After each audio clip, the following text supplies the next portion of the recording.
nós estamos muito contentes com a preparação. Nós vamos começar a adelantar 3 lunas, pelo menos, estamos a treinar 2 dias por semana. Cage, veld, mental training, diferentes sortes de training, para nós estar bom preparado para o Vega na Bendeiro. Deus para o campeonato aqui, tem um home run derby e corrimento de base.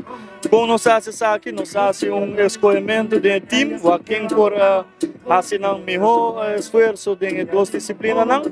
E agora nós aqui para o home run derby, estava Axel Wester, vai representar-nos para o home run derby.